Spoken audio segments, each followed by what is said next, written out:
This is TWiT. So there's an interesting story in the Washington Post this week about systems that track where your cell phone goes, the location data in your cell phone. And this is something that governments have been able to do for some time. I read this story and I get really angry about the fact that governments can do this, and now there are going to be businesses that for a high price will sell you technology that can do this. But if you want to do it yourself, you know, if you want to have some usable way of getting this data and putting it to good use for your family, you know, we're still, I think, miles away from having good systems for that.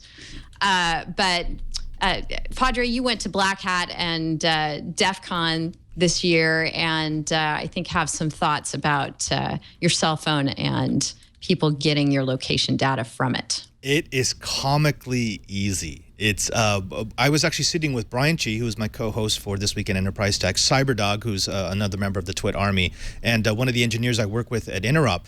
And we were just working on an encryption project. That's a part of the contest for DEF CON. And a street magician comes up and starts a conversation with one of the members of our party. And it's one of those, okay, I'm gonna pull a card out of here. You have to remember what you see on the card. And he gets it wrong, and all this bumbling and so on and so forth. And then Cyberdog's phone rings, and it's the card. The card has shown up on his phone.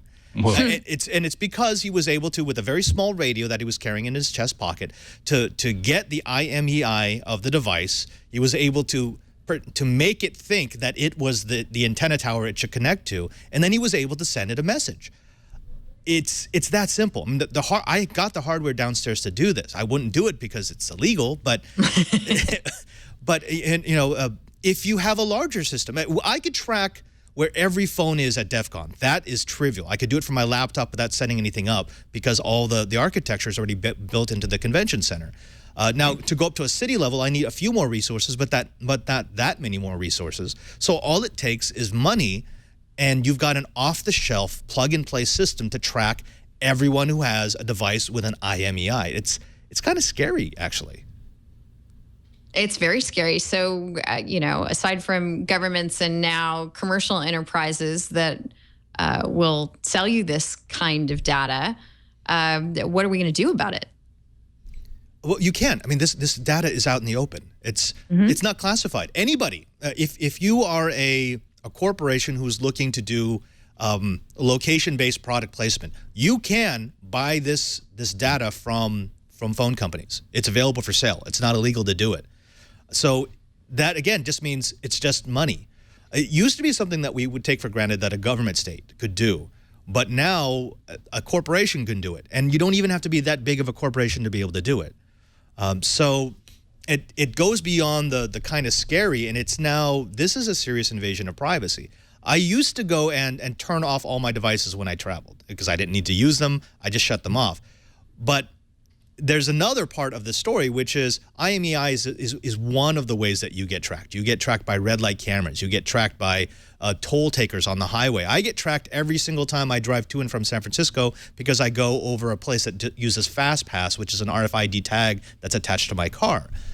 So I could be ticked off, but I think I'm kind of leaning towards, it's going to happen. I'm sure nothing bad's going to come of it.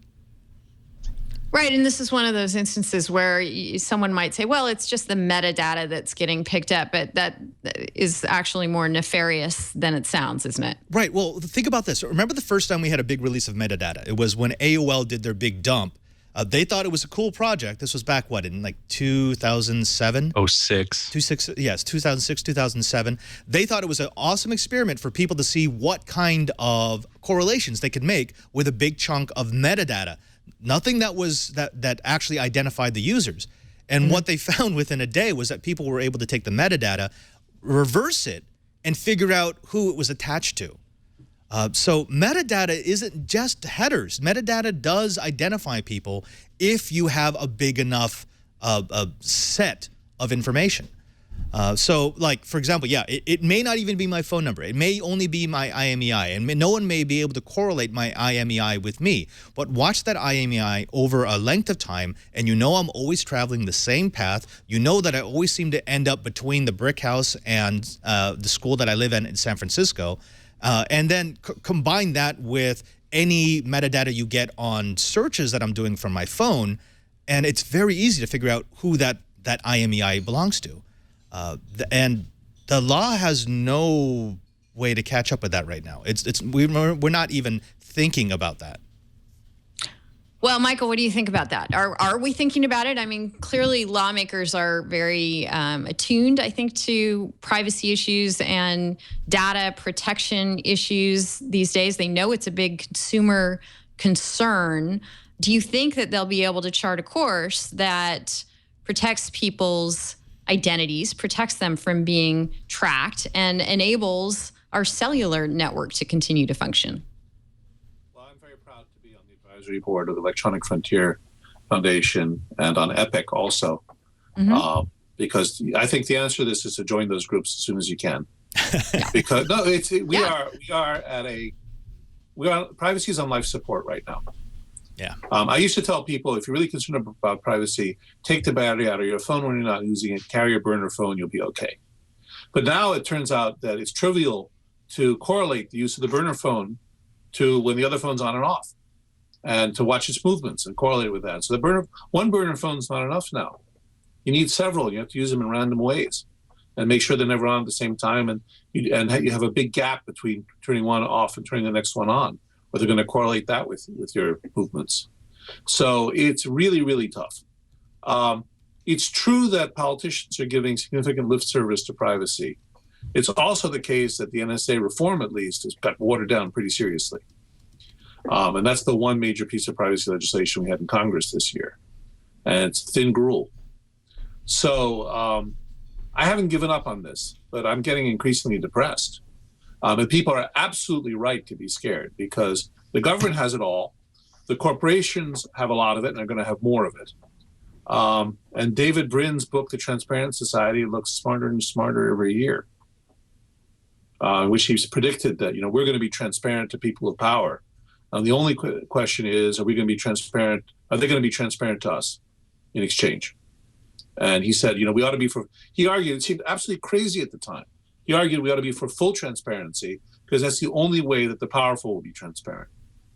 Those of us without power, he saw we'd already lost. Mm-hmm. And I really am worried more and more every year that he's right. It's not a future I like the look of at all. But right now, privacy is in the worst position it's ever been. It gets worse by the nanosecond. Big data correlations just get around every kind of protection you think you had. Anonymizing is a failure, both mathematically and practically. We are in a really, really, really, really bad place. We're kind of ending on a downer. And I thought that we would with this discussion. I was ready for this, so I threw in this. Join EPIC, join EFF, yes. Join CDT, join the ACLU, which has great digital privacy. I mean, there are people fighting really hard. They're making some progress. Overall, it's a losing tide at the moment. But the public wakes up to this stuff slowly. So I don't think people are fully awake to it yet. It's probably going to take 10 years.